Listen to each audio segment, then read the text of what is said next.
feel like a little kid. Yeah? Yeah. It's these short pants. Short pants? It's all these pogs. No. No, just like how you want Christmas to come so bad, and you wish that somebody, maybe I was a more violent kid than most, somebody would knock you out, and then you just wake up and hear on the rooftop, top of the roof, housetop, I don't know. Click, click, click. Yeah, right. Click, click, click. It's Santa time, right? Sure. Cookies are gone. Presents are here. Yeah. And it's time to celebrate. Because I want Guardians of the Galaxy Volume 2 to be here. Okay, that makes sense. Yeah. Yeah. Before you didn't know where I was going. I wasn't sure where you were going. I was like, blackout. Right. I want to get to somebody hits me with a sap filled with Captain Crunch. And I go down and then wake up. It's Christmas time. And Santa Quill is here to probably take all your presents.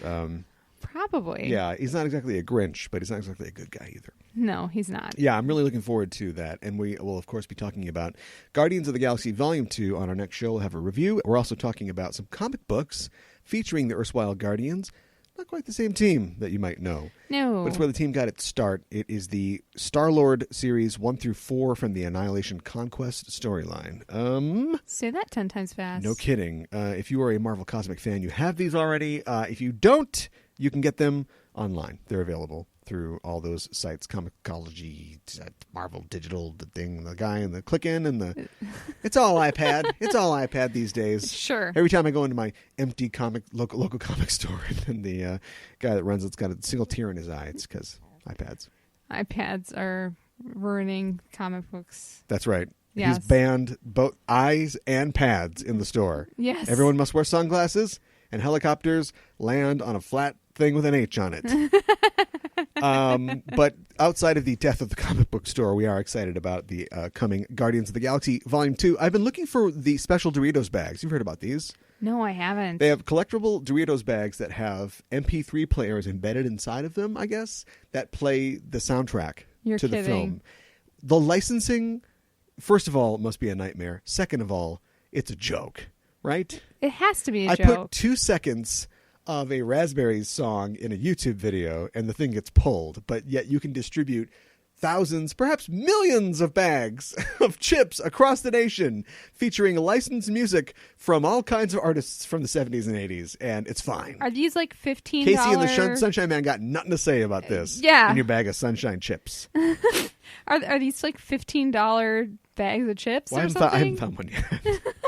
But yeah, I assume that they are more than the usual price, but worth it. So worth it. Yeah. For a bunch of songs that you clearly can't get anywhere else. Clearly. How do these videos on YouTube, where are we? I don't even know where we are. I know where we are. It's the Just Enough Trail podcast. I'm your host, Caliban, joined as always by my co-host. Hi, I'm Mikan Hana. Where do these guys get off? It's not Vivo, but it's just somebody has uploaded all the Pat Boone that you can get your hands on. He's got a whole playlist. Sure.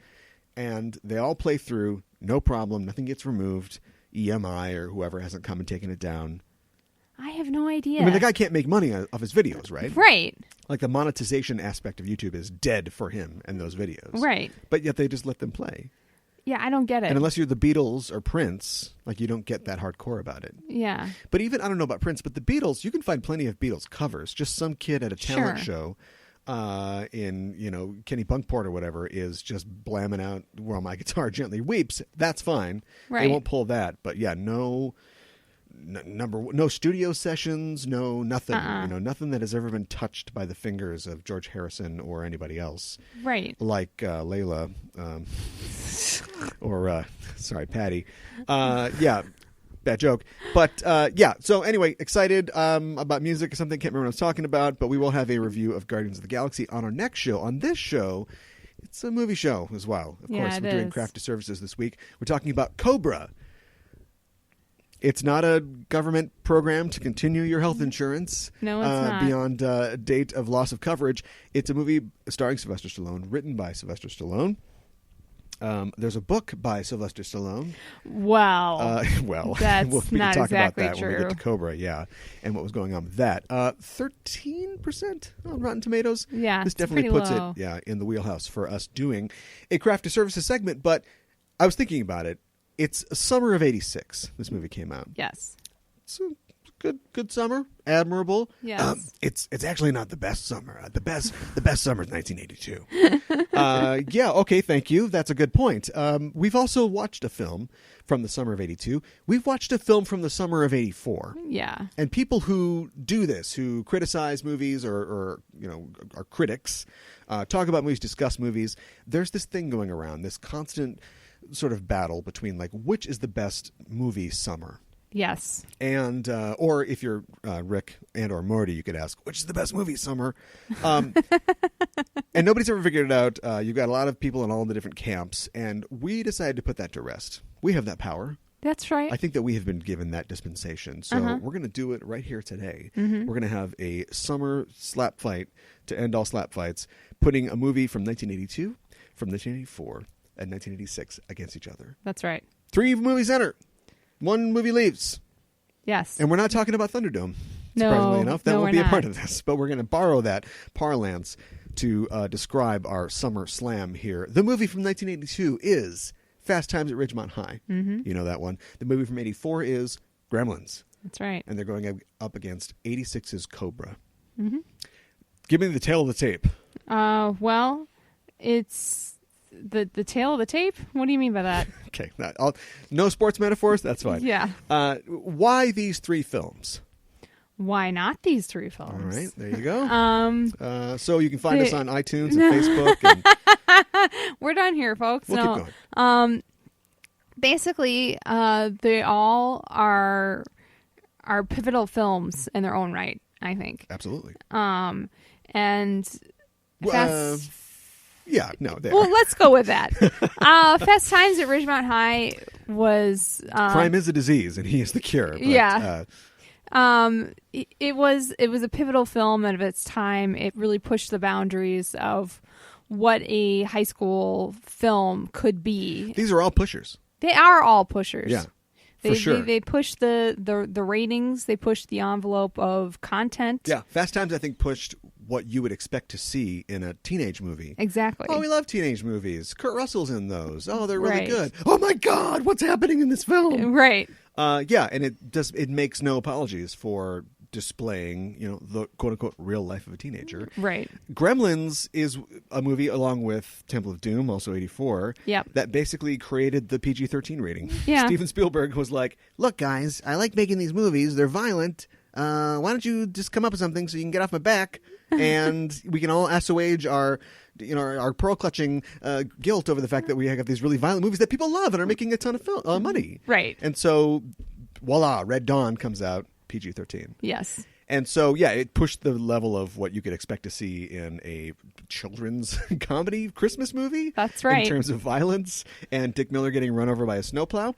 And then, of Kids. course... Yeah, right. And then, of course, Cobra. Stallone in a movie that he wrote, a movie produced by Canon Films. Mm-hmm. That had an X rating when it was first submitted to the MPAA. Yes, it did. Yes, it did. Until they cut about 50 minutes out of it. Yeah. And then, we're good. Now we've got an 80-minute movie that's just rated R. And still surprisingly- features brutal axe murders. Yeah. And a guy getting barbecued alive on a hook. Yeah, I was going to say, it's still pretty violent. Oh, yeah. Pig! Yeah. Yeah. Poor Brian Thompson. So, yeah, those are the 3 movies. I think they all have a sort of common thread in that they're kind of the bad boys. Yeah. They're kind of the bad boys. They are. There's a lot of films Bad Boys from... of Summer. Yeah, there you go. Ding, there's the episode title. There's a lot of films that were also sort of boundary pushing as well, but I think these are 3 good films because of that narrative thread to look at. They're all very different. One is a serio-comedy, but really comedy, coming-of-age story. Yep. One is a comedy horror film. Yep. And one is just a balls-out action film. That's right. With a star at the height of his... who depends on who you believe, high on his own supply. Do you think by the time he got to... I think I heard a story like by the time he got to Tango and Cash, like he was off the coke. Okay. So they have that scene at the beginning, where the guys that got the tanker truck, Robert Zadar's got the tanker truck full of coke, and he Yes. shoots it and he's like, coke, like that sort of thing. But anyway, he was definitely drinking his own Kool-Aid, reading his own press. It's the perfect example of an 80s action star who's just... This thing is being made. It's ridiculous. It makes no sense. That's and it right. exists and is amazing because of him. Mm-hmm. So there you go. It also features... Our first film features a first-time director. Yes. Who would go on to continue to shape high school movies and the way we look at that sort of thing That's going true. forward. A writer, a nascent writer in Cameron Crowe, writing a screenplay based off of his book. So you've got those things. And a panoply, a galaxy of stars who, That's right. speaking parts or no, would go on to great things. Mm-hmm. You got a movie in Gremlins featuring a film, a little weird film that Steven Spielberg, I guess, was too busy directing Temple of Doom or something else to do himself. Right. But wanted to get made. He took this guy, Joe Dante, who had made The Howling, and said, run with it. Right. And anytime he had a weird idea and the studio was like, what? He's like, let him do it. It's his movie. He's going to do it. And he created this phenomenon of Gremlins that is still with us today. Yes. You keep talking about a reboot of Gremlins. I think it could be time. It could be time. Do you think Dante's got his Gremlins fastball still? Sure, why not? Or a gremlin dressed up in an old-timey baseball costume, ready to throw a fastball? Yeah, I was wondering, do you think... Have to do no, he'd have the bat. He'd go, and he'd point it, left field or whatever. Yeah. Do you think it would be done with puppets today, or would it be CGI? Oh, it would all be CGI. Because I think it would be kind of a shame to lose the puppets, because it's so cool, even though, I think they broke down a lot, especially, I guess, the Gizmo puppets. Yeah, that's what they say, yeah. So, because it was such small parts. Yeah. Little flash forward to what we're going to talk about later, but the scene where they throw the darts at Gizmo. Yes. Is apparently something the crew requested. Yes. Because they were so frustrated with working with this stupid puppet that didn't work very well. They're like, we want to see when we can throw darts at this thing. And so they did that. And then, of course, Cobra, same thing. Like we mentioned before, it's one of those films. Stallone would star in a million of them. Yes. And, of course, and Schwarzenegger would as well. These films that just exist through the sheer force of their star power and will. Kind of like Fast and Furious. So those are the three films we're talking about. That's pretty much it for this show. I think maybe we can talk about a little news real fast. Yeah. I guess the big news is that Disney has announced a lot of release dates. Okay. So now we know where a lot of movies are going to fall coming up in the future. Some big titles, too. It looks like Star Wars, The Last Jedi, Star Wars Episode 9, we don't know the title yet, will be coming out in 2019, as well as Frozen 2 and the Lion King reboot live-action thing, which will star Billy Eichner as Timon and Seth Rogen as Pumbaa. All right. Is the big casting news there.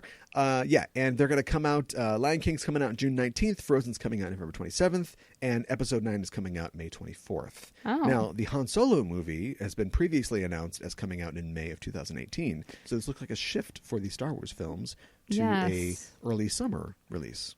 As opposed to December, which is kind of interesting. Yeah. Because people really look forward to these movies during the holidays. But, yeah, I mean, they could be totally summer blockbusters, too. And Star Wars began as a summer blockbuster. Yeah. So I don't think that it's out of character. If you're somebody like Disney and you are also juggling live-action remakes of The Frog Prince or whatever I assume you're going to be doing now, The Princess and the Frog, whatever it's called. Yes.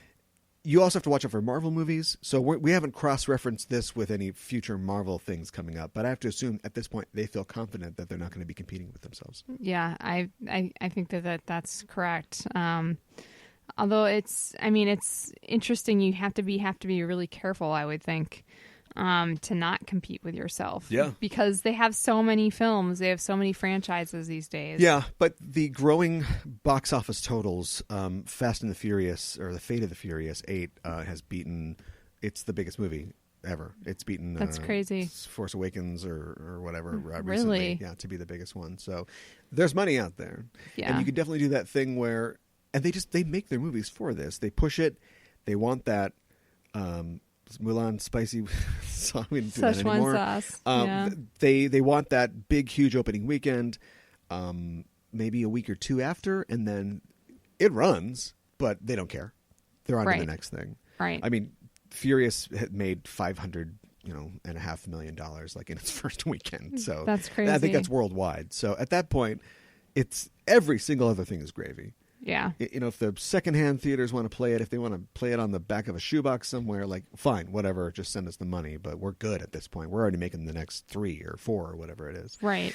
Let's look at some other things on the other side of the aisle, the non-Marvel Studios Marvel movies.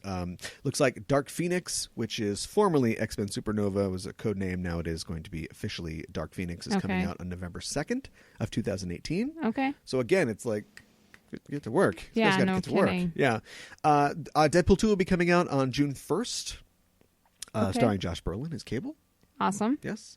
And the New Mutants movie will be coming out on April 13th of 2018. That's the one that, I mean, it's not like, do they have a script for Deadpool 2? I don't know.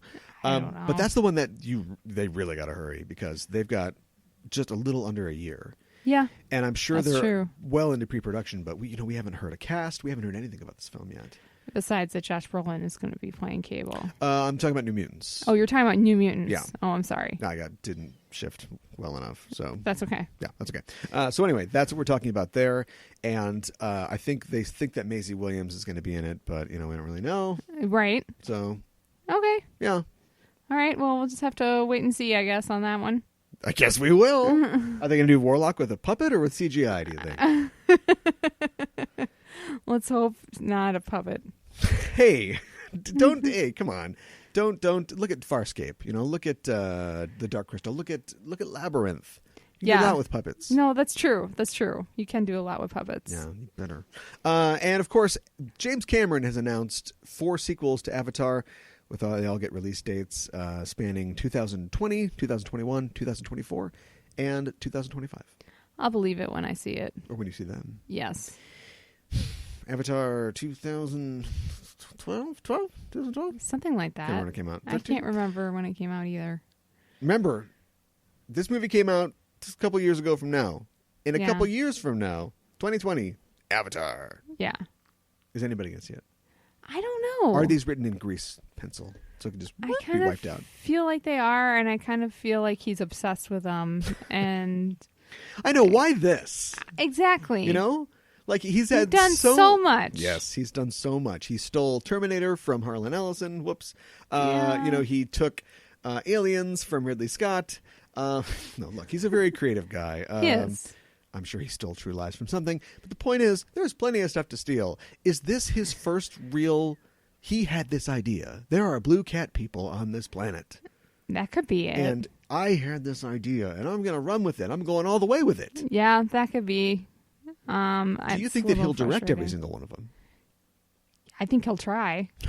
Yeah, so? I do. These are his prequels. I think these are his babies. Exactly. So that means after the third one, he'll give it over to some young up-and-coming filmmaker. There you go. We'll actually do something good with it. Yeah. Or he'll hand it. Oh, J.J. Abrams reboots Avatar. Oh my gosh. What do you think? There you go. Yes, right. I can see it. They're flying around on dragons. I can't see. Lens flares. All the lights. No. And they find a role for Michelle Rodriguez somehow.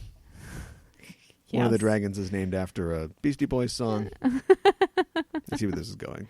Yes. Yeah. I, like you, am going to wait until it happens to get really excited about it. And the 5th Indiana Jones film has been pushed to 2020. Okay.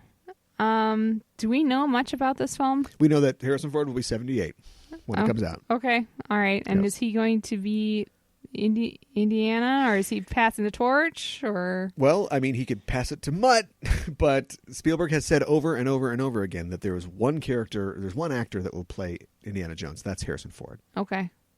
All right. And River Phoenix. River Phoenix? I guess he was just Junior, but then he wasn't, really indie, right. But the dog was indie, yeah. Right.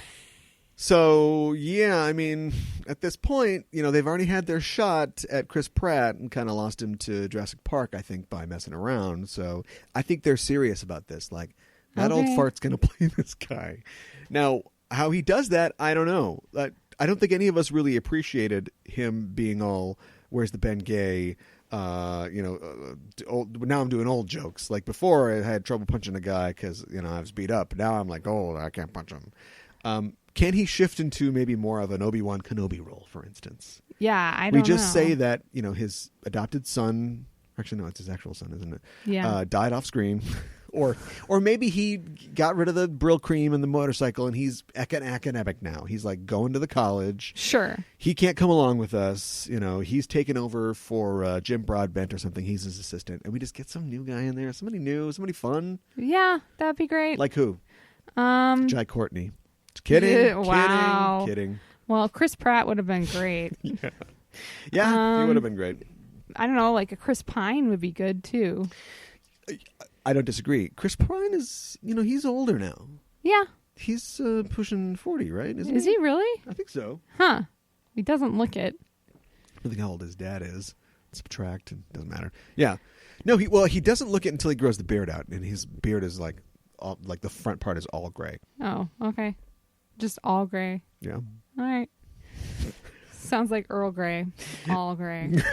Beard, all gray. Hot.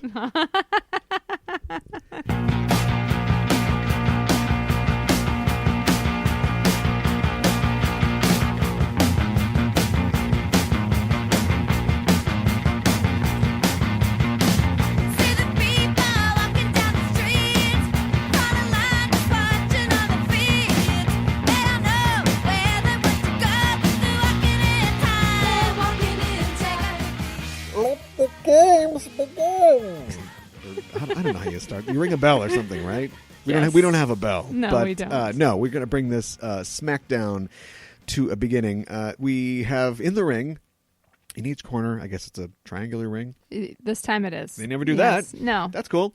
Or no, we could just have like a hexagon instead of an octagon. Then There's like 3 neutral corners. Anyway, yeah, we're looking at a film from 1982, a film from 1984, a film from 1986 to see who rules summer. That's right. Which summer is the best? We should probably explain the stakes before we go here, or before we start.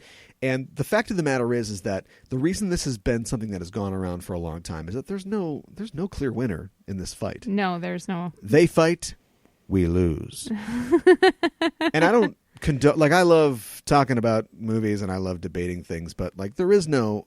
I mean, the real answer, the spoilers. There is no real winner, right? Right. We all benefit to have summers with amazing films. I think the only thing that you can really get out of this that really sticks with you is that there's a reason that we're not arguing that 1995 is the best summer for all movies, because we're all in our 40s and we're all remembering the 80s. Yeah, the 80s, right.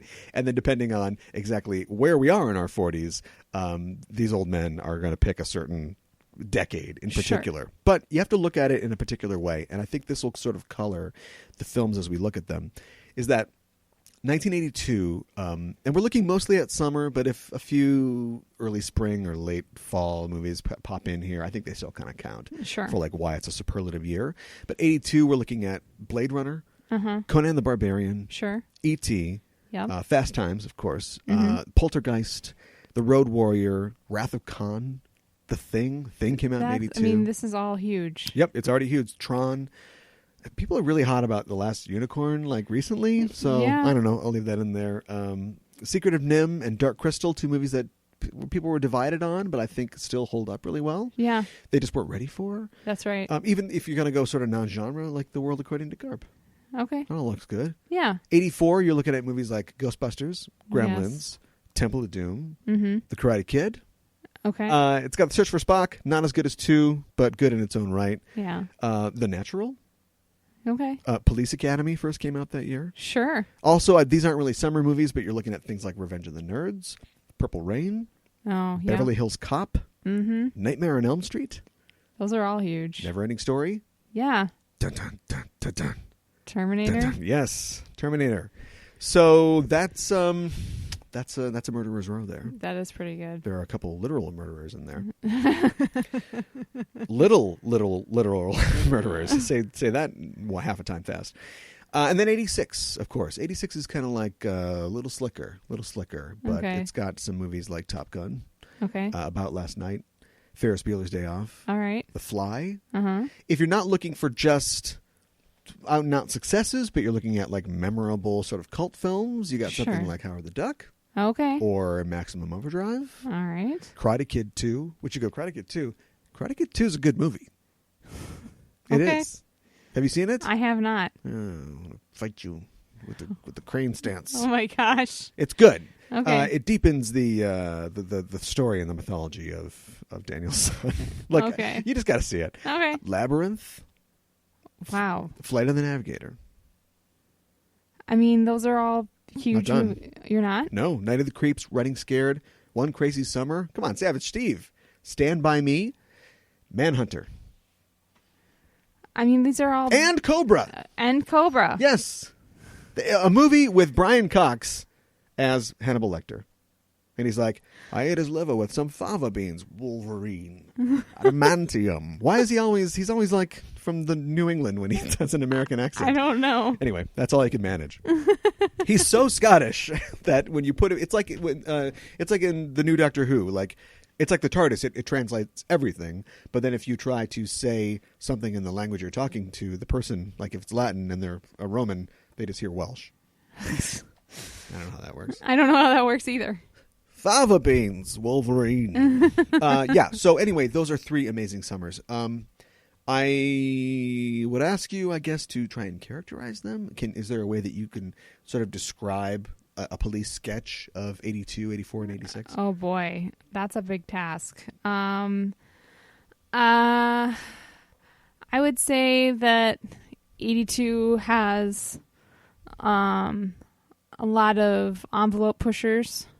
And okay, I think in this case you're talking about like we're doing things that have never been done here. Yes, like Police Academy, fine. Like Keystone Cops, we've seen like funny cop things before, but this is something that's like sort of the perfect example of it. Like the eidolon of what this should be. Right. And then 84, I would say it's kind of a lot of. Well, it's like comedies, but it's also like comedy horror films. Like, I mean, you have both Ghostbusters and Gremlins came out that summer. Yeah, right. And they like within a week or two of each other. Yeah. So that's kind of indicative of 84, I would say. And then 86, I mean, you got a lot of just classic cult films like Labyrinth and Big Trouble in Little China. That little cult Tony Scott film, Top Gun. Well, and then also big sweeping. How would you categorize like Top Gun as like? It's a Tony Scott film. Is not what I'd call Top Gun. It's got the Need for Speed. It is. It has the Need for Speed, and it's like a big blockbuster type film. Yeah, sure. So with a lot of homoerotic volleyball. Yes, as all good blockbusters should have. I don't want to say that I set you up, but here's my thing, and I think it's pretty good. Okay. 82 is Lennon. 84 is McCartney. 86 is Harrison. Oh, wow. 82 is like, it's not easy to get right away. It's deep. Sometimes it's falsely deep. But it's still challenging, like a Blade Runner is something you might have to see once or twice to really sort of, okay, I see what you're doing there. I get that. You're trying something. And it's not always profound necessarily, but it's trying for something. 84, a little more commercial, a little more fun. Cute. We got a Slimer, you got a Gizmo, you got Temple of Doom. It's a little more slapstick, it's a little more throwback. It's let's very all get up and dance to a song that was a hit before your mother was born. And 86 is like, it's kind of a mixed bag. Clearly a lot of talent going on. Yes. But some of that stuff is kind of out there. It's taking chances. It's doing its own thing. It's not always hitting the way that you'd want it to. Maximum Overdrive. No, I don't know. That's Harrison never did coke. There's a Savoy truffle or two in there. Sure. But there's also a guitar, Gently Weeps. Yeah, absolutely. Now you ask. Where is Ringo? Oh, that's Tango and Cash, 1989. Oh, okay. For sure. Okay. Nobody knows what's going on. Jack Palance is great, but what if Ringo Starr played the bad guy? Oh, my gosh. He's playing with the rats. I've got Tango. I've got Cash. Tango and Cash. I like it. I just like to have fun. Yeah, so that's kind of how I look at it. So who wins among those three? Again, we've set up... Right. Sorry, Ringo, but we've set up the big brouhaha, the big battle. And I think we should just start at the top. We'll do Age Before Beauty. Okay. And talk about Fast Times at Ridgemont High. All right. Sounds good. I don't think we really need to do a plot summary for any of these, except maybe we'll get deep into Cobra because we're supposed to be talking about Cobra. But Fast Times at Ridgemont High, everybody knows it. Yes. You've seen it. I have. Yeah. Yes. Just now. I have seen it just now. Never seen it before. No, I haven't. And to be honest, I don't remember if I've seen it before. I think I have, but you'd think that as well known as this is, it's in the Library of Congress. Right. For as, culturally important as it is, I'd remember having seen it, but I don't remember if I did. I mean, I've seen it now. Well, yeah. I mean, it is a memorable film, so I'm guessing you probably hadn't seen it. Okay.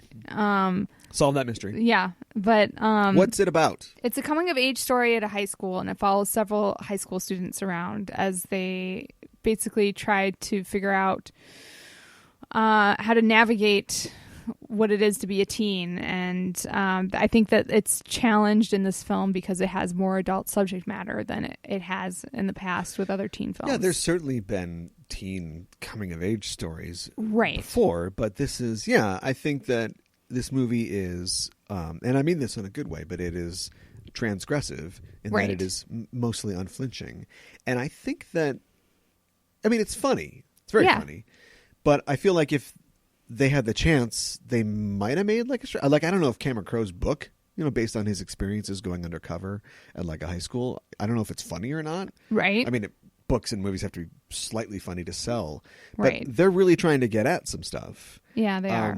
And luckily, Amy Heckerling has such a great sensibility that she's shown in her other films and other work that they still have that comic edge there that makes you laugh while you're going, that was kind of weird, kind of uncomfortable, strange. Right. Been in that situation myself. You can sort of feel this.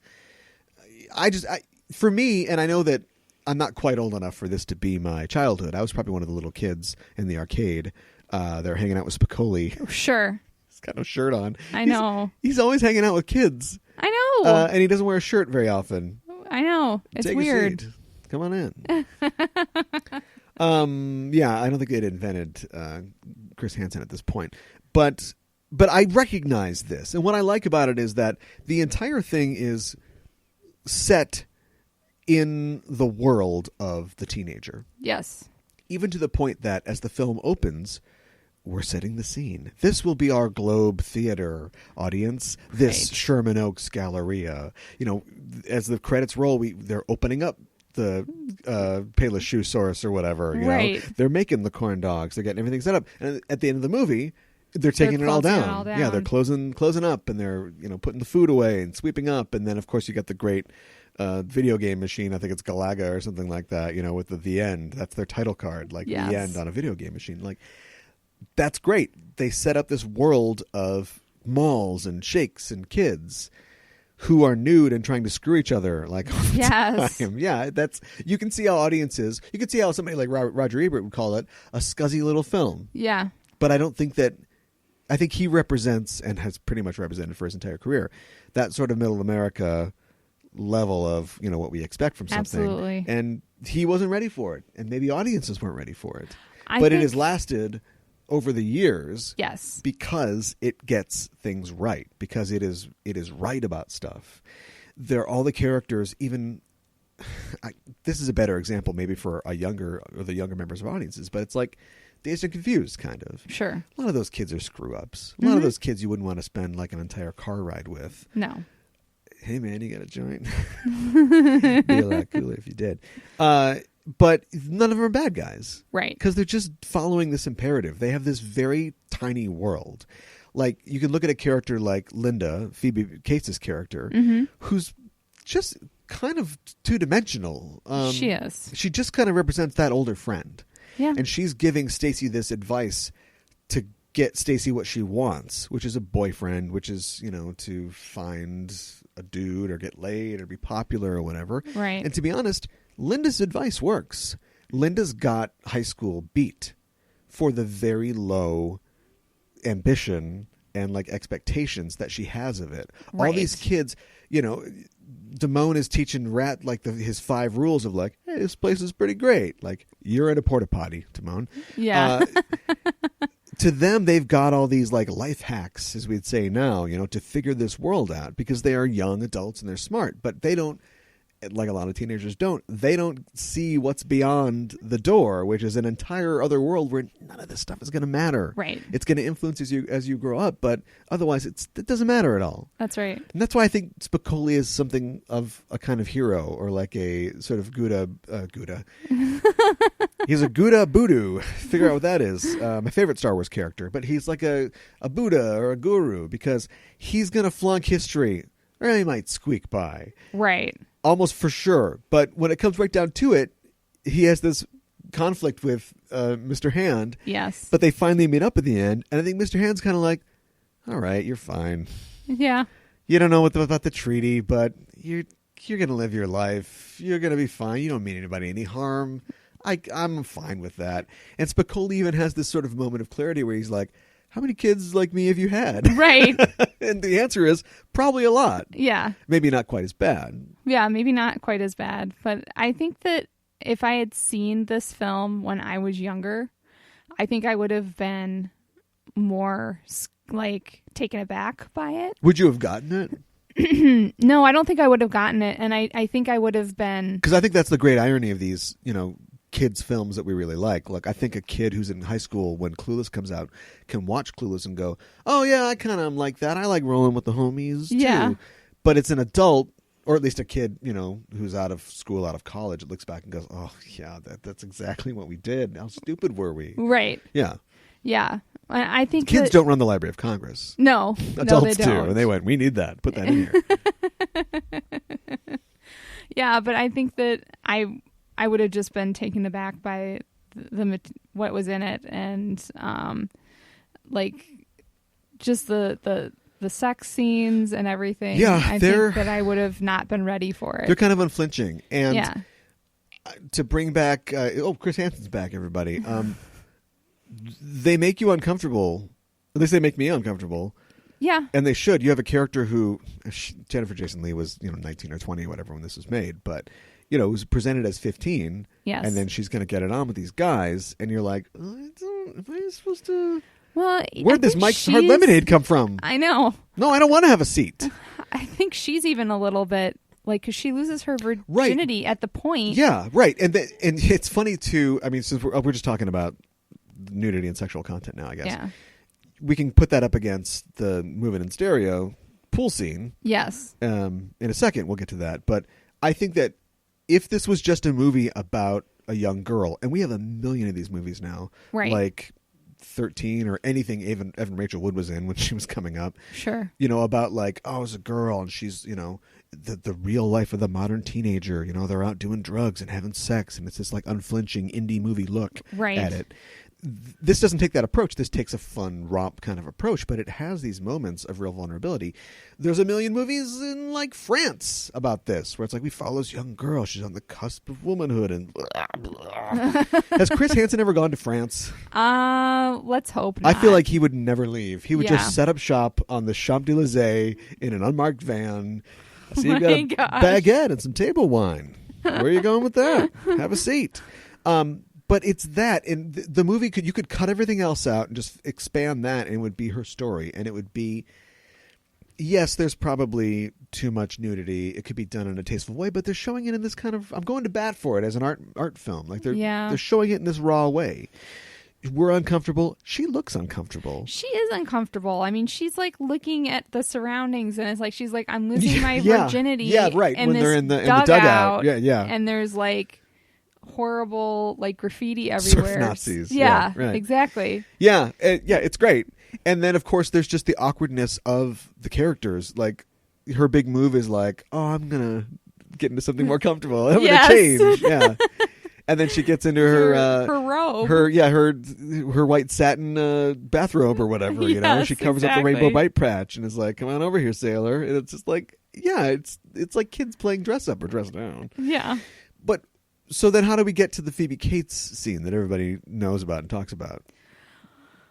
Well, I mean, that's a fantasy that Brad is having, sure, too. So, there's no dong in this movie, is what I'm saying. No, there's could we not handle dong in '82? I don't think we could. Yeah, we probably couldn't. No, unless it's like a Werner Herzog movie or something. No, I don't think so. But she, yeah. All right, so it's temporal sexism then. Yes, it's the fault of 1982. Yeah, let's put it that way. At least we got Buns and Tango and Cash. We're not talking about Tango and Cash. Yeah, and it does flip over. I think it. I mean, I can't really defend that scene artistically, but it does show that like Brad has like the worst couple weeks that a teenager or like he school really year does. that a teenager's ever had. Like he's king of the world. He's a senior. Yeah. He's assistant manager at All American Burger. He's getting ready to let go of his girlfriend. Easy. Let her go easy. Right. Give her the speech about how we owe it to ourselves to be free. Yes. And he loses his job. His girlfriend gives him the speech he's going to give her. Yes. Nancy Wilson sees him in his pirate outfit. Yeah. And everything goes downhill really fast. And then, of course, like the worst thing that could happen to a teenage boy is that he gets walked in on while he's taking care of business. Yes. So yeah, I mean, I don't know, kind of works. Let's talk about the cast before we probably should move on here. All stars. Yeah. All stars. Mm-hmm. I wonder if this is so many years ago now, but like if Jennifer Jason Leigh runs into Nicolas Cage or probably not Eric Stoltz, but Eric Stoltz on a red carpet, do you think they still have? Because I know a lot of the people from Dazed and Confused they still like hang out or know each other or are friends and stuff like that. Sure. I wonder if that's true of this cast. I wonder. Yeah. I mean, Phoebe Cates, we're going to talk about her again in a second, but yeah. She didn't do much after this. No, she doesn't. And she almost didn't get this role, or actually, it's Gremlins that she didn't get the role. I guess we'll just talk about it now, because after this and, was it like Paradise? She was in like a Blue Lagoon ripoff, sure. Where she was naked for most of it too. And so she was seen as like kind of a racy actress, It'd be like taking Sharon Stone and, putting her in a family comedy with Michael Keaton or something like that. Right. Not something you would really do. Right. But otherwise, other than that, you've got two-time Oscar winner Sean Penn. Right. You got Forrest Whitaker. Uh-huh. Nicolas Cage. Yes. Little Nikki Coppola's in this. Yes. Ray Walston plays yes. Mr. Hand. Vincent Schiavelli, of course, is a longtime character actor. Penn's buddies, his stoner buddies that really don't have any lines, Eric Stoltz and Anthony Edwards. Guy from ER. That's crazy. Yeah, I know. So, Taylor Negron's in this. He's the pizza guy. Yeah, Nicolas Cage is in this film. I believe it's his first film. I think it is his first feature film. Yeah, Valley Girl was next year, I think. It wasn't too long after this. Sean Penn's great. You get no inkling that he'll ever be anything other than this. Right. In fact, if he, this is like the Josh Gad, I guess, syndrome. Like, if he had played this in a movie now, this would be what he did forever. Right. A Breckenmeyer, par example. Sure. But yet, he goes on to be Sean Penn, yes. the bane of photographers everywhere. You have to kind of wonder, though. I bet you Nick Cage read for that role. I wouldn't. And he be must have been surprised sick if that you day, were right. because that's pretty much Nick Cage in like most of his roles. He's like, "All right, dude, yeah, let's go steal the Declaration of Independence." Like, that's kind of his thing. So maybe he saw Sean Penn do that and get all this acclaim and be like, "Oh shoot, that's what I should have done." Just the little details they get right are great, especially draw a line in the sand that you either get or you don't based on when you were born. Like when Mr. Hand passes out all the history tests or the syllabus or whatever, he's talking about it, and everybody picks it up and goes, they smell it, and they're like, it. yeah, it's that smell of the mimeograph. Yeah, I don't. That's the. Oh, there's the line. We found the line. We found the line. Yeah. My high school was pretty small, and I don't think we got a Xerox machine for a long time. So way beyond the point where you should have been smelling that wonderful methyl alcohol smell of a ditto copy. We were still doing it. I like the bit where there's like that Pat Benatar. There's 3 Pat Benatars. You mean is it Sally, or which one do you mean? Yeah. I like that too. That was a really good bit. I'm glad that I saw this or resaw it. I love this film now. I want to watch it again all the time. I will say that I do hold it directly responsible for Mallrats. Oh yes, for sure. Yep, absolutely. And so I love the smell of commerce in the morning. Yeah, it's kind of like Chamberlain was probably a pretty good prime minister, right? Yeah. Until he gave away the Sudetenland. That bad policy. Don't do that. Don't appease. But otherwise, kept the trains running on time. That's right. Well, I guess if we go from I'm going to transition on prime ministers from a prime minister that was good in peace to a prime minister that was good in war, but couldn't keep the coal smoke off the streets. Let's talk about Gremlins. Yes, fans of The Crown will get that. We'll talk about Gremlins, directed by Joe Dante, who had not at this point directed quite a lot. He directed The Howling, which got the eye of Steven Spielberg. Yeah. And they pitched this movie to Warner Brothers, and Spielberg produced it, appeared in it in a cameo. He was the guy in the recumbent bicycle, which apparently a recumbent bicycle counted as an invention, I guess, in 1984. When the dad's at the invention conference. That's right. What happens in Gremlins? Basically, what happens in Gremlins is his dad, Billy's dad, gets a mogwai for him for Christmas. Yes. And from Chinatown. From Chinatown. Forget it, Jake. It's Chinatown. At least there's Asians in the movie. Yeah, I know. Anyway. But there's like 3 basic rules for the mogwai, for like keeping the mogwai. Yes. One is the light. Yes. They hate bright light, and they will die in sunlight. Right. So keep them away from bright lights. And 2 is don't get them wet. Right. 3 is don't feed them after midnight, no matter how much they whine or cry about it. Right. So and those are the 3 rules. Proceed to break all of those rules. Yes. In order. In order. And I believe that, I can't remember if it was Dante or Spielberg that said this, but it's a very fairy tale quality. Yes, Yeah. it definitely has fairy tale quality. That sort of things that you set up these lines that you can't cross. And then, of course, you cross them because it's called drama. Right. Yeah. And Gremlins, of course, was extremely popular. It, what is there a word for making 10 times something? 10-tupling?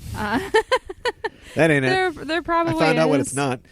Yeah, it's a black comedy that basically, I think it surprised people. I mean, I'm sure they knew. We got this cute mogwai. We've got the other guys. Yeah. We can sell some toys off of this. But I think it surprised people. I mean, 10 times, actually more, like 15 times. Fifth-tupled. Its box or its budget, and surprised a lot of people. Spawned a sequel, which yes, sadly, for as much as some people hate it, still I think is above 50% on Rotten Tomatoes. So we'll have to sort of find a way to talk about it. But it's got Hulk Hogan in it. So anyway, it tells you everything you need to know. Yeah, but it's surprised a lot of people because it's like this, oh, it's fun, it's Christmas, it's a Christmas film. Right. And then, oh my God, they've got axes and guns and they're everywhere. I know. And they're killing people. I know. And they're killing all these old character actors from like classic films. Yes. And they're running wild. And I think it's pretty clean. Like, it's a tight 106 minutes. And it doesn't outstay its welcome. Even though that's true, it's very rocky. Written by Chris Columbus. Uh-huh. I think the second film, I don't know when he wrote them, but it's his second film released as a screenwriter after Reckless. Okay. And it's almost like he got the letter of the Robert McKee seminar, but not the spirit. Because he introduces things and he pays them off. Yes. But they don't pay off in any particular structure or order. Like the sword falls off the wall. Great. And then Billy uses the sword to cut up the head off a gremlin like 40 minutes into the movie. Right. Or like then he'll introduce something like, at the hour mark that'll come back 10 minutes from then. Right. So it's like there's all these little time bombs that are waiting, but it's like a minefield of time bombs, which is redundant, or does that work? I don't know. So you can't really fault any of those setups, but they all kind of work. But then it's a movie that will just take a minute and go, well, here's a down point where we could just, maybe the guy and girl could kiss, or like hold each other. No, let's tell a story about how her father dressed up as Santa and fell down the chimney and broke his neck. And yes, they found him on New Year's Eve. We don't know whether to laugh or cry. Right, which the studio wanted taken out of the film so bad. And I think once again Spielberg was just like, it's his movie. It's, he knows what he's doing. Yeah. And Dante was just like, no, this is kind of like the point. Like, this is what the movie is. Yes. You don't know whether to laugh or cry. And it's another kind of fairy tale element because I guess that was kind of an urban legend. You're right, yeah. Or something like that. That this and happened the whole to somebody. thing, yeah, and that's another thing I like about it, and I also don't like, is that it's clearly, in between Spielberg and Columbus, and Dante sort of getting this whole thing together.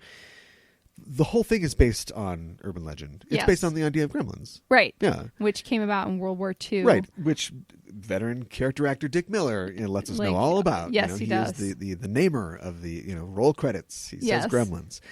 And so, yeah, it's got that there. None of that sticks, though. Like, it's academically, it's there, but it's not like people walk away going, that Legend of those Gremlins. No, they just remember the little green guys are called Gremlins. Yeah, exactly. Even though they're technically Mogwai, too. They're just scaly Mogwai. Yeah. But that's what we come away with.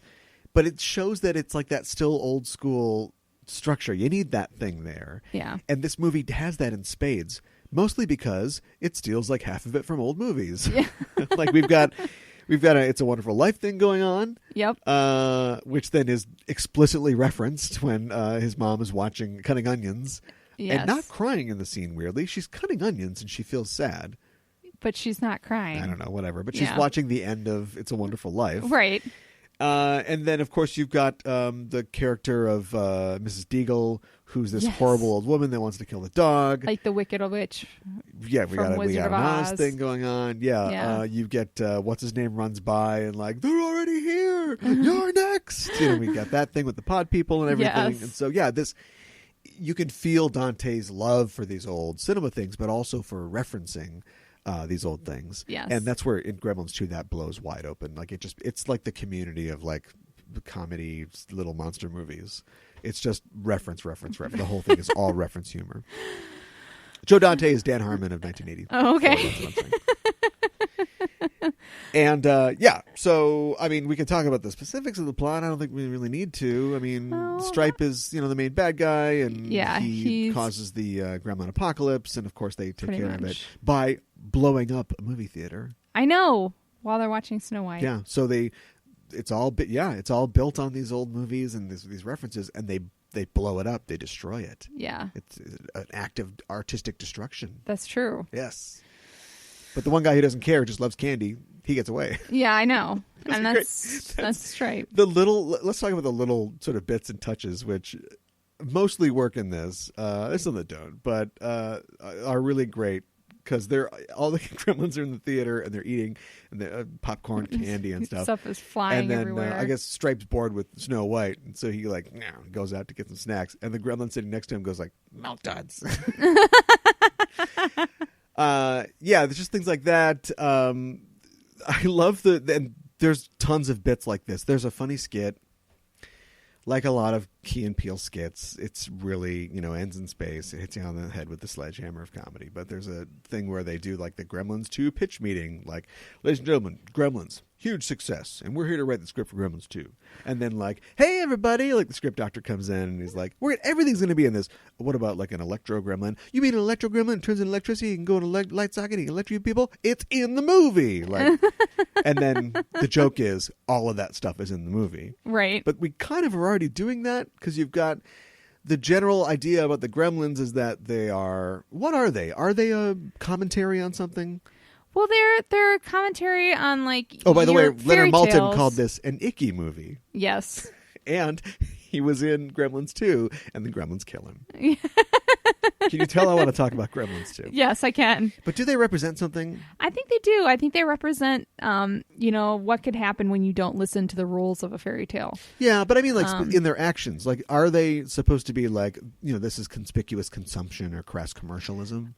Yes. I think yes to all of those things. And then just all the negative, awful things that human beings are capable of. Like, sure. I mean, like, you got But why does a Chinese demon, represent that?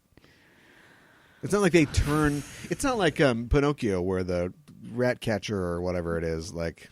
Whatever. He turns the little boys into donkeys, and it's like, we act like asses, because that's what people are. It's like, right. Whoa, dark. Right. Dark, Walt Disney. They're just like... little they aspire. They're carolers.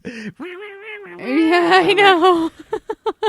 And it's all a put on, but like, you know, art means something whether you mean it to or not. So I'm just wondering, like, one of my favorite scenes is the bar scene where Phoebe Cates is like still trying to serve them all. I know. Like, why not just run? I know.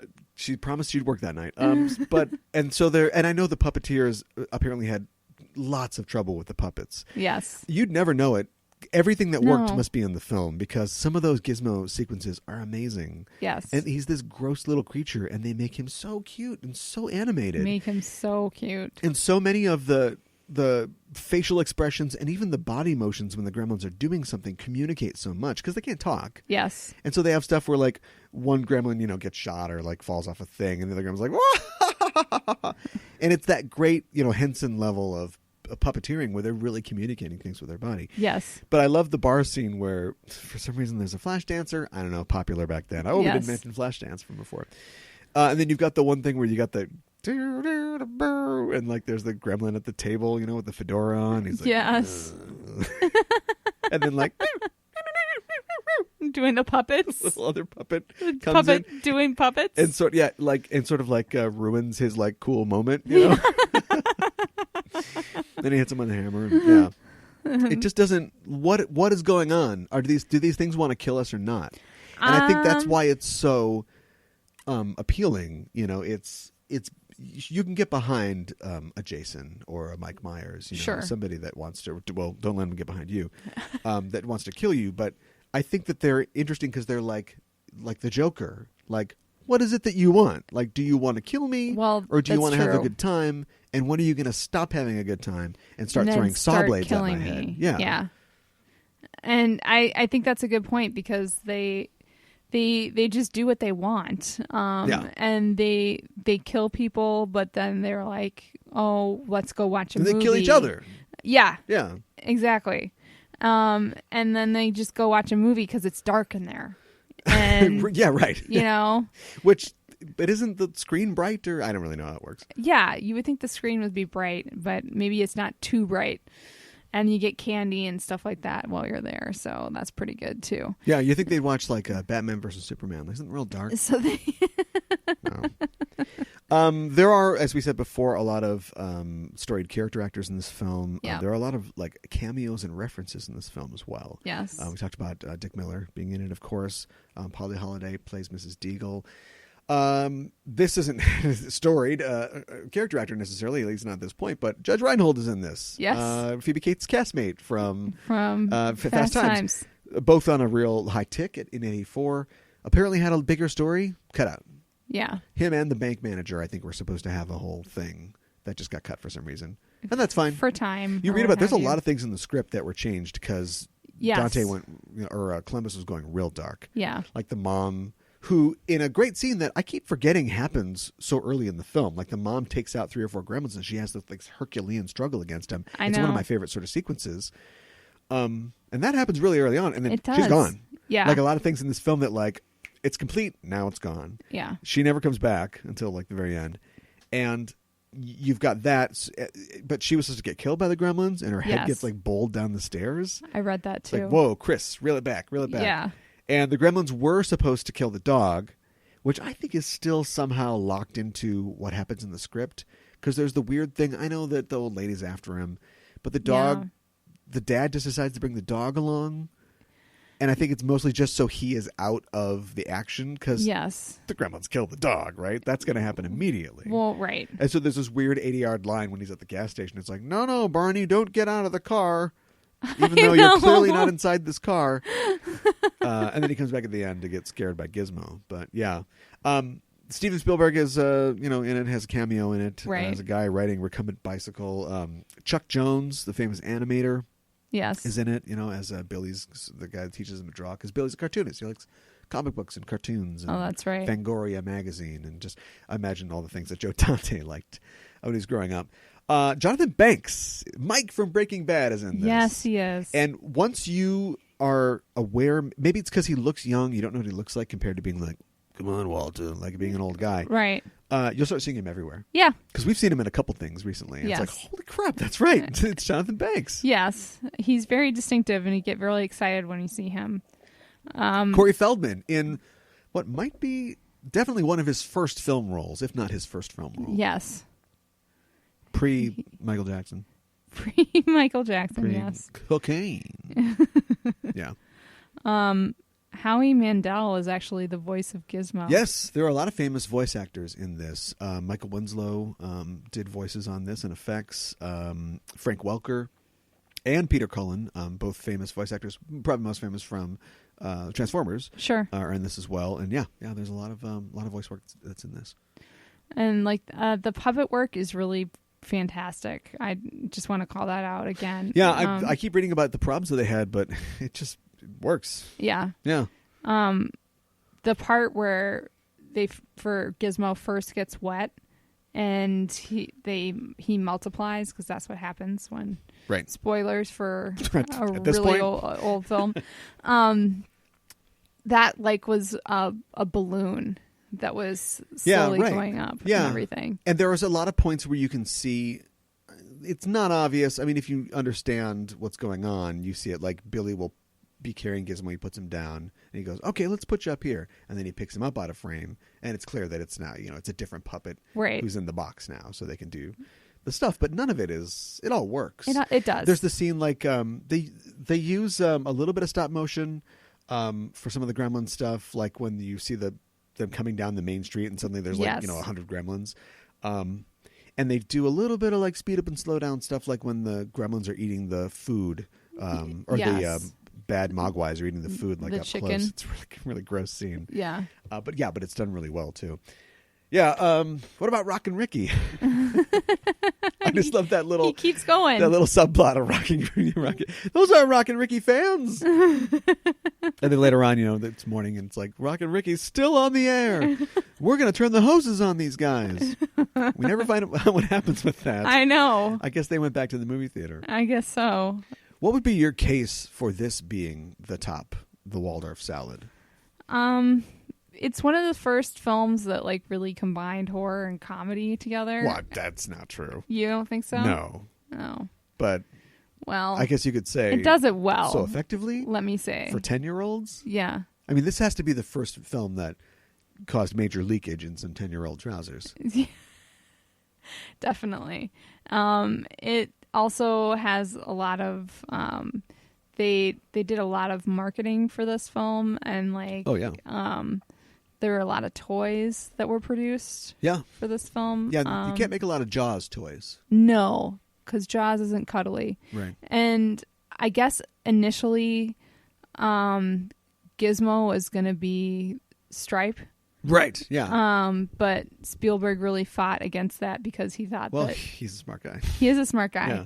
He's like, he's cute. People are going to want him in this. I didn't see this until probably in my late teens. I didn't see it when it came out. Okay. But I had a Gizmo toy. Did you? And I knew all the rules. Yeah? Yeah. Well, that's good. I actually brought him to show and tell once. Did you really? In a box that I poked holes in. And then, so the whole time I got this box, and the teacher's like, well, did you bring a pen or something? I'm like, don't worry about it. And then, like, once it was my time to show, to show and tell thing, I got a very special thing. Could you dim the lights? And I made the teacher turn the lights off. Which, it was... That's awesome. It was nice of her to cooperate. She wouldn't turn them off all the way. Uh-huh. Because, I don't know, you can't let kids have all the power, I guess. But anyway, so she turned them off on one half of the room, and I was able to show the kids. And then she turned them off on the other side, and I showed them the kids. And it was pretty good. That's awesome. A act of young theatricality for this asshole. Yeah. Okay, that's weak. That's it? That's all you got? It's a really fun film, and it references a lot of other films, which I think is something kind of unique. And it also is a fairy tale, which I really like. Yeah, it is. It is a fairy tale. So much so that at the end, Mr. Don't be racist. Wang? I can't remember his name. Wing. I was close. Walks off into like a Terry Redlin painting. Shouldn't there be smoke billowing from like the burning fire station? Like yes. The Gremlins have ravaged this town. Yes. How did he get a plane in from San Francisco? No kidding. I agree with you. I think that it succeeds because, and like I said, this has existed before, but it reaffirmed for a wide audience, from adults to little kids, that it's fun to laugh and be scared at the same time. Yes. And Freddy and Jason would beat that into the bloody dirt, in the next couple years and decades. But yeah, it's fun to do that, to feel that way. And the hero is a nerd. Yeah. And that was, something that you wouldn't, I mean, you're going to see Revenge of the Nerds in a couple of years, but right. Yeah, I mean, it was cool to see him succeed. And get the girl. We don't ever see Zach Galligan succeed. This is pretty much all he's in. Yeah. I mean, he's still around, but he's basically like playing, riffs on the Billy character, or like, hey, I'm casting this direct-to-video movie because remember I was in Gremlins. That's kind of what he does now. But yeah, I mean, it stands out. It does. Even in a guess which summer's my favorite.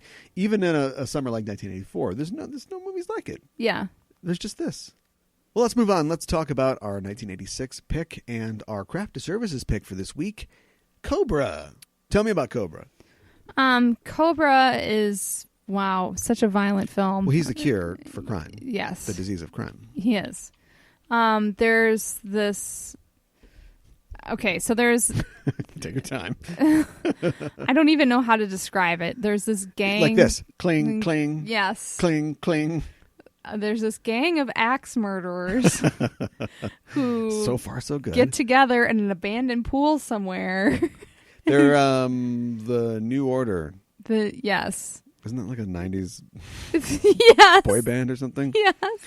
They're murdering people all over town. Yeah. And it's pretty gruesome. And And it's one of those... Try to just jump in. Go ahead. It's one of those like full-on Paul Kersey, like, 70s revenge flick situations. Because yes, we were all told that crime was horrible in the 70s and 80s, and it, it wasn't great, but it probably wasn't quite as bad as we all think it was. Probably not. And so movies had you thinking that you had to be, everybody had to be a Bernie Getz, packing at all times. And this takes place firmly in a universe that is exactly that. Yes. And I think that might have been more because Stallone wanted to make a movie where he could just shoot people, like a lot of people, and not to feel bad about it. And so apparently there is a huge crime spree where 16 people have been their heads cut off and mutilated in all different ways. Yes. And because it's all different ways, it's definitely got to be the same guy. These cops are the worst. I know. Come on, Garrick. I know. These cops suck. Sorry, continue. So, but Cobra has decided he's gonna... Cobra! Yes. Sorry. Well, I should say his name is Cabretti, but they call him Cobra. Yes. He's a member of the Zombie Squad. That's right. Which is never really expounded upon. I'm guessing they had to do things that other the people guys didn't want to do. Right. But because of that, they are pariahs as well. They do the jobs nobody else can do, but nobody really likes them. That's right. So nobody else on the squad really likes him. Right. And it's him and Sergeant Gonzalez, Tony. Yes. Who loves sugar. Yes. That's a running thing. That is a running thing. He loves... Eat some fruit or something. Whole grains. Whole grains are good for you. And rice, fish. He basically is decided he's gonna stop this crime, especially when they come across Bridget Nielsen, who is a model. At a robot photo shoot. Yes. Now, who is she modeling for the robots, or are they modeling for her? I don't know. What's on sale here? And she's attacked, but she's attacked because, and I don't know how they find out about her, but she witnesses them killing somebody. Yes. On the road. Yes. And so maybe she's a very famous model. And somehow they track her down to where her photo shoot is and then attack her. Yes. And she gets away. And so then they're Barely. really upset about that, and they decide they're going to kill her anyways. And they've got an inside man, or woman in this case. Yes. Because Nancy Stock is a police officer or lieutenant or whatever who's with, kind of on the force there. So she's feeding them information, feeding it back to Brian Thompson. Yep. He's got that very, chiseled cheekbones by Gerber knives. Yeah. Knives by Gerber knives. His first major role, really, his only major role. He's been in some other stuff, but probably most famous is the bounty hunter from X-Files. X-Files, and whenever you need, like, a big dude. He was a Klingon in one of your favorite TNG episodes, Matter of Honor. He's the guy who buddies up, Riker kicks his ass the first day. Sure. And then after that, he's like, yeah, you're all right. So, yeah, he's the Night Stalker or whatever. Yes. Night Slasher, because they're very creative. Stallone wrote this really fast. Yeah, anyway. And so what happens then? So then they're basically trying to keep Bridget Nielsen safe. She gets attacked in the hospital, even though she's supposed to be underneath police surveillance. Right. Which leads to an amazing car chase. Yes. In Cobra's souped up 1950 like Mercury Monterey or something like that. Something like that. Yeah, it's like a real muscle car. But it's which he crashes. Yeah. He crashes it into a boat. Well, I don't know. I don't know if you know, but there's a story behind that because this movie was cut and recut many, many times. Right. To sort of create this 80-something minute movie out of, the 2 hours of footage that they had before. And so originally that scene wrapped up in a couple different ways. And one of them was the Night Slasher's car broke too. Right. Like they crash in the boat first and that makes Cobra crash. Sure. And so in one of the cuts when Cobra's getting out of the car, you can actually see the Night Slasher's crashed car like on the side of the frame, but in the final cut, it's just they've been shooting at him, and he takes a wrong turn or whatever, and he gets away. They get away. And then they go out of town. They go out of town to find a safe house. Right. And in these movies, they always go out of town. Yeah. I was thinking recently of Run All Night. Okay. Remember that not so good Liam Neeson movie where he's protecting oh, yes, Joel I do. Kinnaman or somebody like that? Yeah, and then yeah. he's like, what we have to do is we have to go to a cabin in the woods because we'll be safe there. Right. In this city of 3 million people and It's 8 million not safe. guns. Right. No, yes, of course. We have to go to a cabin where it'll be easier to find. And there's long sight lines where you could say shoot somebody from a mile away. Fine. That's right. Or just burn the cabin down. Anyway, yeah, so that's their plan. They don't really get very far though. No, they don't. No. They get attacked pretty early on. And it's one of those old things that I feel like you don't see anymore. If they do it, I think they're just thinking about movies like this, but they like go to the motel.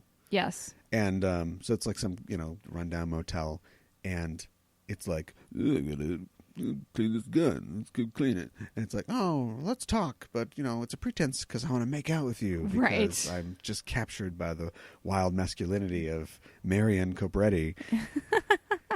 And then the, quisling lady, she goes off and she reports back, and that she doesn't even keep the cover up. She's just like, hey, what did you do that here? She's like, oh, just seeing what's going on at home. Yeah. he doesn't do anything. He's like, yeah, it checks out. Okay. And then the next day he's like, get some coffee. And then they look over the thing and she's like, just leaning in the window of the pickup of the Night Slasher. She's they're all in there.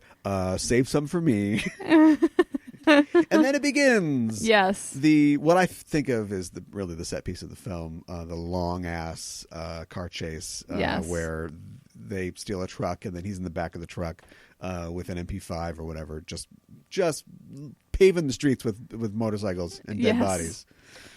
And they go into like a lemon grove. Yes. The lemon grove scene. And they like run away and people are still shooting at them. And they go to an abandoned factory. Golan and Globus managed to score a few minutes in a lemon grove. I guess. know. And then they go to an abandoned factory where there are sparks. It just makes sparks all day. Yeah. And then they fight the main bad guys there. Right. And there's some of that fun kind of 80s skullduggery. He's got to find clever ways to kill everybody. Yes. It's 86, so this is probably like one of the first uses of like a laser sight. It's cool to have a laser sight. Tango and Cash. Again, there's our hat trick for that. But he kind of uses it against them because, like, at one point, like, he hides his gun, but he leaves the laser on. So the guy's like, oh, that's Cobra's over there. Because he's definitely just pointing his gun at nothing for 5 minutes. And he comes up behind him and, gets him. And, yeah, there's, like, those, cool. He puts a grenade over here, and then the guys get close, and he shoots the grenade or something. Right. I probably could have just shot those guys, but no, I see what you're doing. Yeah. Okay, it's fun. You're having fun. Yeah. Yeah. And then he gets into the showdown with the Night Slasher. That's right. Calls him a pig. Yep. And we're the new world pig. And of course, the night Brian, slasher we really want to see the spit more. Load it up. Give him a Fresca. Come on. And then we see like the night slasher's famous knife. Yes. That has like spikes on it on the handle and everything. Yes. I think the the instruction to the prop designer guy was like, just make a knife that people will remember. You know what I mean? And like people will remember this. Make a knife that will give people nightmares. Yes. Nightmares. Yeah. Awful. Yeah, and then everything works out. Yep. It's a sunny day. He gets hooked. He gets impaled on a hook. Yeah. Which is that's pretty 80s. Yeah. I could see Riggs hooking a guy. Yeah. But we're not done. No. Because I don't know what happens in this factory, but there is a ring of Bunsen burners. Yes. Once you put the widget on the hook, send the widget through the fire. And so, yeah, he gets sent through the fire. He gets burned alive in a scene that I think was definitely cut down from the original X-rated cut, but yeah, still pretty. It's pretty graphic. Yeah. And at that point, should we talk about? I mean, yeah, we can open up on this one a little bit because we're actually supposed to be talking about this film. What do you think about Cobretti? He might be the cure for the disease of crime. Yeah, but what's he doing half the time? He's a menace to society. He in the beginning he breaks in. He's got the guy dead to rights by the meat counter. Yes, the guy's got his gun to a girl's head or whatever. Yeah, but he's like the guy wants a TV crew. He wants to talk about the new order and the world that's going to come or whatever. And Cobretti seems to have him. All right, pals, maybe we could like talk this out, get the gun away from him. No, he's like, tell you one thing. I don't remember the line. And he stabs the guy in the stomach, throws a knife into the guy's stomach. Yes. Knives, proven to be faster than bullets. And then when the guy's like, I still got a knife in my stomach, then bam, and he shoots him a million times and like he's dead. Yeah. That's how he does it. Yes. But it's like he was saving some people who were shopping for meat. Yeah. In this situation, it's like, there's nobody else around. I've killed all your other guys. The Night Stalker even goes, he gives him the whole, they'll put me away. They'll call me crazy, pig. And then they'll let me out again. Yep. Nah, you're not going to do it. And like, you could, then they have a fist fight. And you could argue that it's like, oops, you fell on that hook. But right. He basically just goes, well, I'm not a cop right now. I'm just somebody I'm just putting a mad dog down. Like, I'm going to murder you. Pretty much. And then nobody will question the fact that I murdered you with a hook. Yeah. And then burned you alive. Thank God. And then at the end, Andy Robinson's like, well, I guess I was wrong about this one, Cobra. Were you? But then he's Wasn't it a bumpy ride getting here over all the bodies and motorcycles? But he was also like, it wasn't how I would do it. You know? Yeah, well, yeah, exactly. In this crazy elevated world of this canon film, yeah, the two sides do come to this agreement where it's like, all right, you scamp, you got your ways, I got mine. Yes. I would have knocked on some doors, you knocked on some skulls. But hey, we got it. I wanted to see Cobra 2, those two together. Stallone. Oh my gosh. Yeah, Tony's out, he got shot in the leg, he's eating gummy bears. You get Garrick and Stallone together, and then they're the odd couple. That would be interesting. Which has already been done with the other guys, the nice guys, all the guys movies. Like I'm sure 10 Lethal Weapon, like 10 Shane Black movies have done that already. Well, Tango and Cash, even to an extent, they're kind of different from each other. Tango, Cash, right? Yeah. Did you like this movie? I did like this movie. I thought it was very violent. Yeah, it is. And a lot of style. I mean, it's not. This guy's not. Sorry, we should say that the director is George P. Cosmatos. Okay. If you don't know that name, it's because he directed a lot, except for Tombstone. He directed Tombstone. Oh my goodness. Yeah, this Tombstone. And also Rambo 2. First Blood Part 2. And that's like, and a little movie called Leviathan that I like, not a lot of people like. That's about it. Okay. So he kind of came and went. And if you believe the stories, he didn't do much on set. Like Stallone had his... Supposedly he was the one his guiding stuff us. and all the business. Yeah. So it's hard to know how much of it was him. I wouldn't call him Michael Mann necessarily, but he does bring a certain look to this film. Yeah. It has a very... specific air. Like And maybe this is the exact right time, Manhunter, Michael Mann. But you can feel that time. You feel the wet neon. Do you know what I mean? Yeah. And that just, again, maybe somebody else who was born a lot later would watch this and go, what? But that calls out to me when I think of the TV show Miami Vice. Yes. I'm just going to name some more Michael Mann things, and then I'm also going to name Cobra. I just think of that. There's a kind of John Carpenter-y kind of vibe to some of it. Yeah, there is. Like a Assault on Precinct 13 kind of thing. Yes. Crazed gangs inhabit the streets. Do they? Where? Yes. What nation? What city? This one, apparently. But, we need a boogeyman. We need a monster. Right. And these guys are everywhere. Yes. And they're scary. And that's cool. They're everywhere, and they seem to be all walks of life. When they show them, yes, right, they're wearing different outfits and uniforms, and business attire and that sort of thing. They're undercover psychopaths. Yes, anybody could be one. Yes, they look like everyone else. We should talk about how this came to be, the script specifically. Yeah. Ostensibly, this is based on a novel called Fair Game by Paula Gosling that features a somewhat similar storyline. It got changed a lot. Yeah. I think it's still a guy defending a woman from, who's a witness from people trying to kill her. Funnily enough, made into a movie in 1995. Yes. That some other podcast is doing because they were born in the right time to love 95 movies. I don't know. Anyway, starring Cindy Crawford. Okay. And William Baldwin. All right. It's not a good film. And I've it's heard it's so not a bad good that we film. won't do it on Craft of Services because nobody likes it and nobody wants to talk about it. So. Oh, okay. Anyway, funny thing though, Stallone was originally cast as the Eddie Murphy character in Beverly Hills Cop. Right. Yes. And at the time, it was already planned out to be in the style of... It's funny because it's a very Eddie Murphy movie and he wasn't attached to it, I guess. But in the style of a 48 Hours, or what have you. Sure. It's a funny action movie. Right. Serious, but funny. And he rewrote the script. It had a lot of comedic elements. I guess it was very, Axel Foley. But he made it super violent because this is Stallone. Yes. We gave him that one Oscar and he just rode that Oscar all the way through his career for writing. And so he rewrote it and made it extremely violent and took all the comedy out. And eventually him in the studio, I don't know if it was over the script or other stuff, just kind of was okay, well, clearly we're not going to work together. So There you go. And so when time came for him to do this film, he's like, hey, I got a script for this. And used a lot of the stuff from his original script.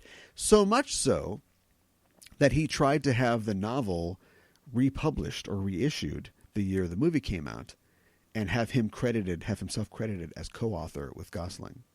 Yeah, I don't think that went over too well. No, she's like, no, I'm not doing that. No. And he's like, I don't know. Maybe he said that. It just seems like that's just to give you a taste of the height of his power hungerness. Yeah, exactly. And just what he was going through when he was doing this. Yeah. Apparently during filming, Stallone would do a lot of screwing around. Uh-huh. Playing grab ass with the crew and stuff like that. Sure. And so, the director basically told him off at one point. Who do you think you are? Right. Mr. Cosmopolis or Cosmatos. But Stallone apparently was like, oh, all right, let's see what's the work. What's the work? Okay. So straightened up after that, but not for long. Apparently, supporting cast and extras were forbidden from talking to Stallone on set. Well, I think that's true of a lot of his stuff. Which is just kind of crazy. And he was banging Bridget Nielsen in his trailer just all the time. Oh my gosh! I think this was part of they were married from 84 to 86 or 85 to 87. So okay. Yeah, this was the vanity project, right in the middle of the honeymoon. Oh my gosh! Yeah, there's a great. You can find it on YouTube or something a rant or a video by Dennis Leary talking about all the things that he went through with Stallone on the set of Demolition Man. Okay. How Stallone wanted his own driving range. He's like, yeah, I like to golf. Yeah, so they stopped production to have the crew build him a driving range. Oh my gosh! He'd just be doing that whenever he wasn't shooting. Yeah, I mean he was at the full. You could not tell him at all what to do, and who could? I know. He's Sylvester Stallone. That's true. He's Marion Cobretti. He never met a leg day he didn't skip. He's just got so much magnetism. You know, he is a good-looking guy, and he looks great in this film. He's lean. Yeah, he is lean. But he looks good, though. Yes. And I don't know if it's like trying to chase Mr. Universe all these years that made him become like the, walking penis that he is now. But he looks great. Yeah, he does. You know? I'll say real quick before we wrap up and we vote on who wins the summer slap fest. Smack, fight, slap down. Spit, down. Yeah. That the rough cut was over 2 hours long originally. Okay. And, of course, it was shortened because of removing content. But also, Top Gun was going to come out, or had come out just before. Okay. And so they wanted a movie. Once again, this is the Golden Globe's mind at work. They wanted a movie that could run more often, that could run one extra show compared to Top Gun. So they cut it down to be less than 90 minutes so they can get an extra showing in. Oh, my gosh. Every day. And try to beat them that way. So, yeah, that's how those guys think. And it did okay. $160 million off of a $25 million budget. It was a success. Not bad. Yeah, the Stallone train kept rolling. What's your vote? How would you argue for this being the winner of our little fight that we're staging tonight? Well, I would say that this film is wickedly violent and has some really great action scenes in it. Yeah. Like the car chases are great. Yeah. And you really don't like the Night Slasher at all. No. Brian, he should get more work. Yeah. He's scary, but he's really I just didn't connect, I guess, with audiences, or at least with critics. Angel of the City, that's my vote. No. Did you know that The Touch, the Stan Bush song for the Transformers, was written for this movie? No, I did not. And then somehow found its way to Transformers, which, I don't know if I mentioned, released in 86. Oh. This is Stallone. I won't say it is best, because clearly he's Rocky and he's right. Rambo and Demolition Man. But for this kind of thing, this kind of film, yes, this is the best Stallone in this sort of film. This is his Dirty Harry. This is his whatever. He wouldn't do this very often. I mean, he's making Oscar pretty soon. But it's like the kind of the one that we get. And it's the best it can be. Yes. It's tight, it's lean as balls, and it gives you what you want. It gives you a Lemon Grove massacre and a guy burning to death on a hook. I don't know what's more 80s than that. Yeah, I don't know either. Okay, so final word. We got a vote. We got 3. We got 1982's Fast Times at Ridgemont High. We got 1984's Gremlins and 1986's Cobra. Ladies first. Who wins? Oh, boy. Super smack out fried hash brown taco I don't / know. slam down. We're going to work on the branding for that. This is really hard. But I suppose we set it up because it's really hard, didn't we? Yeah. I think I am going to have to go with 1984's Gremlins. Gremlins. Yeah. We've already spoken about our reasons, but do you have any sort of final thought or want to cap it off? I think I really gravitate to the fairy tale part of the storytelling. Sure. And I love I think the puppetry in it is great. Yeah. I mean, the story could be a little lacking here and there, but yeah. I think overall it's the one that it's the number one for me. Okay. I like, the story can be a little, and as far as it being a fairy tale, I like how Hoyt Axton just comes back in at the end. He's like, oops, well, I'm the narrator, everybody, and that's how the story goes. I know, right? It's like Sam Houston in Big Lebowski. The gizmo abides. Okay, I can see that. Fun fact, the guy that played Mr. Wing was 80 years old at the time they shot that, but he's wearing a lot of old age makeup. Apparently he just looked so great at 80 that they had to age him up. And, of course, give him the obligatory fake eye or clouded eye. Oh, my goodness. Because he's a man of mystery of the Orient. Ancient Chinese secret, huh?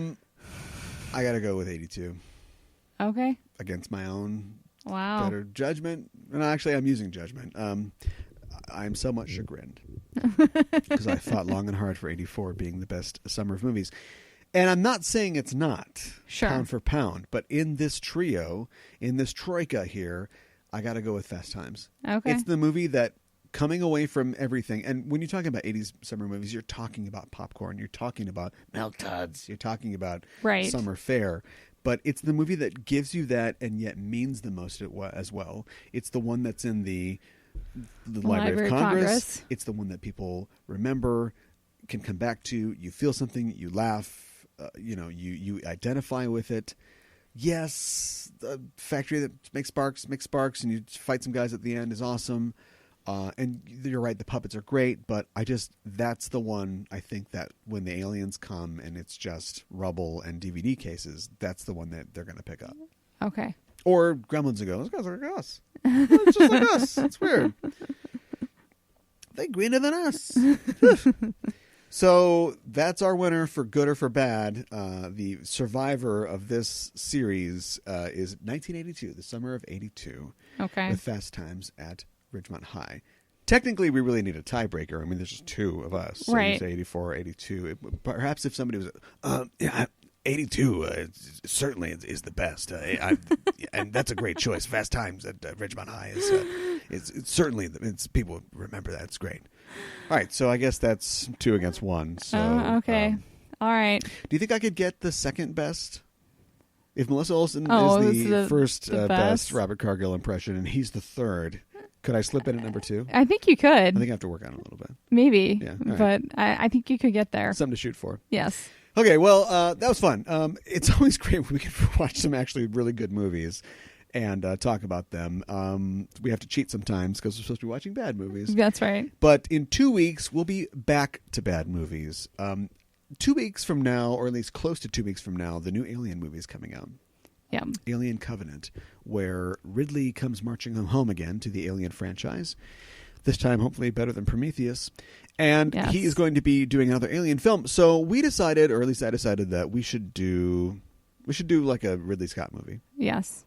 Although, if you go to Rotten Tomatoes and you look at Ridley Scott and you click the sort for director, you're not going to find a lot that's below 50%. We could do Exodus, Gods, and Kings, but we already did that. We talked about that on a previous show. Yeah. We actually saw that movie in the theater. Yeah, we did. In 3D. Yeah. So I thought we would talk about 2005's Kingdom of Heaven.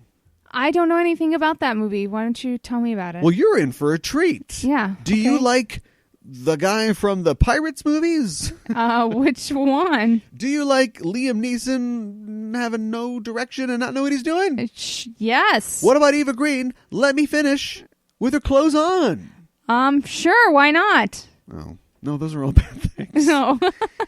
Well, you're going to get all of them in Kingdom of Heaven. It's a story about the Crusades of the 12th century. Okay. Does it have political overtones? Well, it was 4 years after 9/11, so the answer is yes. But I wouldn't call them overt.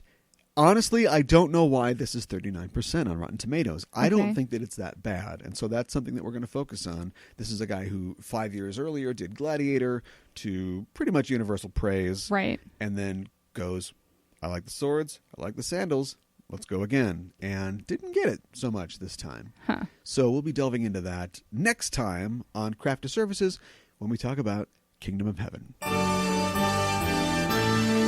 You got the touch. You got the power.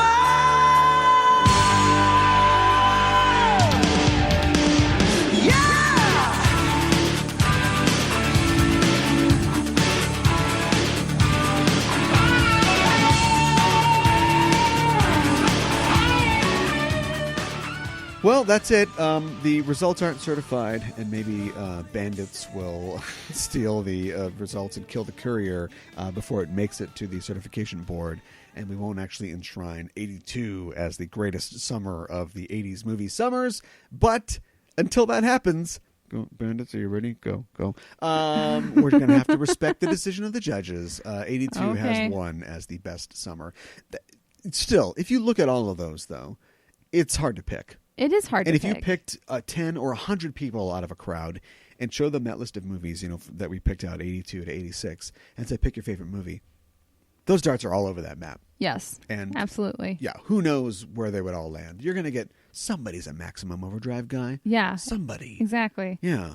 The guy who's sniffling a lot. And that's the funny thing about Maximum Overdrive is that someday we'll do that on the show. Is that King doesn't remember any of it. No. He says that he's like, I was so on cocaine, I don't even remember directing that film. Wow. But you can go watch, the promos on YouTube and the trailers, and it's so dark place. It's so Garth Marenghi. He's like, I'm Stephen King, and this is the first movie that I ever directed, and it's going to scare your balls off. It's about a truck with a Green Goblin face on it. Super scary. Emilio Estevez, terrifying. Don't get terrified. We'll comfort you. Find us on our social media outlets. If you look for us on Facebook and Twitter, you can find us there. We're also on iTunes. If you go to iTunes and you search for Just Enough Trope, you can find our show page. Ladies and gentlemen, please subscribe to the show. It's the best way to get it. It'll be there for you, ready when you need it. And the Green Goblin truck is coming looking for gasoline. Oh, boy. Don't worry, the show is there. Also, if you get that show and you listen to it, leave us a review. We'd appreciate it. We love hearing from the fans. We love hearing how you think we're doing. So leave one of those and leave a rating, too. So important. We need a rating from you because when you give us a high rating in particular, we move up in the ranks. We get exposed to more people, not like that little gremlin with the trench coat. I know, right? Wow. A lot of stock characters in that scene. Yes. But that's what's funny, though. I know. You got the 50s drunk. You got the 50s flasher. You got the 50s guy in the hat, the fedora. He's the detective, the gumshoe or whatever. Anyway, you got the Flashdance girl. Yes. The Jennifer Beals gremlin. Forget all that. We need a high rating from you. So give us 5 flashing gremlins. Actually, give us 5 stars. We appreciate that. One more reminder on our next show, we are talking about Guardians of the Galaxy Volume 2. We will have a spoiler and non-spoiler part of our review, so pay attention if you're listening, or just go see it. You're going to. Yeah. Biggest movie of the year? I think it could be. It potentially could be, for sure. In a year where we've got Transformers coming. Yep. Fast and the Fate and the Furious and the Guys has already come. We've got Star Wars at the end of the year. That's true. Biggest movie. I think it has potential to be. Don't you? Do you feel it? Can you smell it? I can smell it.